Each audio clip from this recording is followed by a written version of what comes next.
Hi friends, today let us look into the topic of index funds. There are two popular approaches to managing a fund, actively managing and passively managing. In an active fund, the fund managers choose the stock to invest based on the goal of that fund. Here the manager tries to beat the market by choosing better stocks. Nevertheless, the problem with active funds is that the return on these funds depends on the goal and efficiency of the manager. Moreover, even if you are able to find a good fund with a coherent manager, still there is some danger of what might happen in the case the manager quits and moves to some other fund house. On the other hand, passive funds are process driven. Here the fund invests in an index and the manager doesn't have to choose the stocks to invest. For a passive fund, even if the manager leaves, it won't create much trouble. Anyways, before we start discussing index funds in detail, let's quickly brush up the basics. What is an index? Since there are thousands of companies listed on stock exchange, hence it's really hard to track every single stock to evaluate the market performance at a time. Therefore, a smaller sample is taken which is the representative of the whole market. This small sample is called index and it helps in the measurement of the value of a section of the stock market. The index is computed from the prices of selected stocks. For example, Sensex, also called BSE 30, is a market index consisting of 30 well-established and financially sound companies listed on the Bombay Stock Exchange.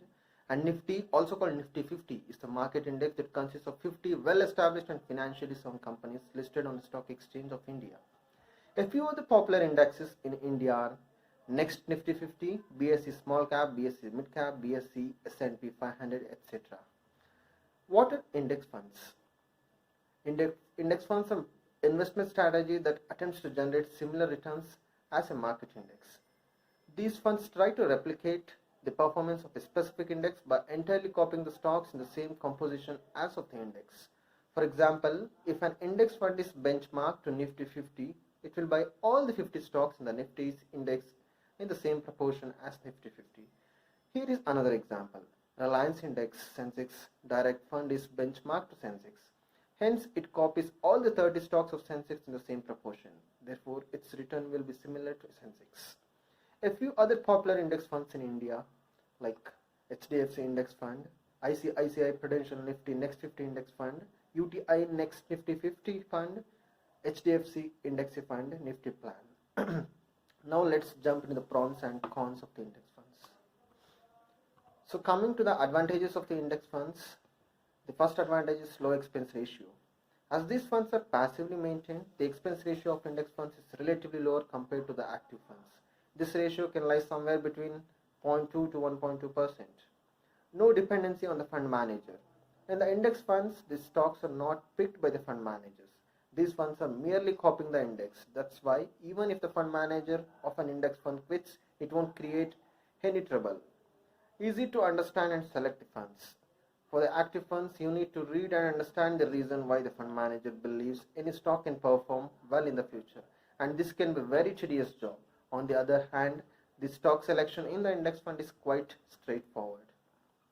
So coming to the cons of the index fund, the first disadvantage is no flexibility to the fund manager. In an index fund, the managers cannot pick stocks of their choices.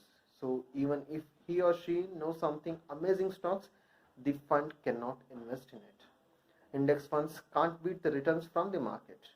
The best an index fund can do is to match the returns of the specified index. Nevertheless, if you subtract the expense ratio and other charges, the returns are even lower. Have to stick with the proper stocks.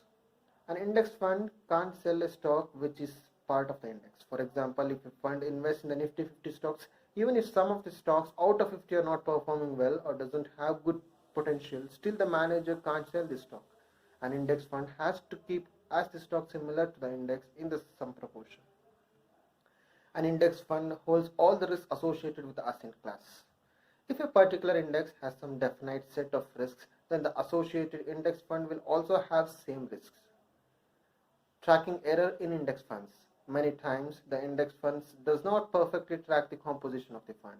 This can be because a number of reasons like the difference in the time between accepting investment and buying stocks, rounding off the stock units, dividend adjusting, etc.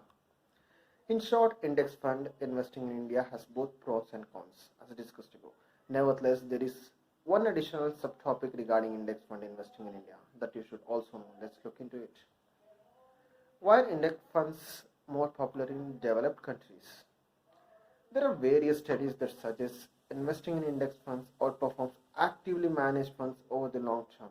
But most of these studies have been made in developed countries like US, UK, etc. And hence the conclusion might not be the same for developing countries like India. For the developed countries, the stock market is somewhat efficient and they have the broader index. In addition, the expense ratio of the index funds in the US is also quite low, less than 0.2% of most of the funds. That's why people prefer investing in passive index funds in developed countries. However, India is a developing country. It has a lot of opportunities outside the index fund that an active fund manager can explore. Moreover, there are a number of active funds in India that have constantly beaten the market, and that's why active funds are more popular index funds investing in India. So now summarizing this topic, index funds investing in India is a good alternative for people who like a straightforward way of investing in funds. These funds have no dependency on the fund manager, a preset defined stock, and a low expense ratio compared to the active funds. The best part, unlike active funds, index funds are easy to select. Thank you, friends.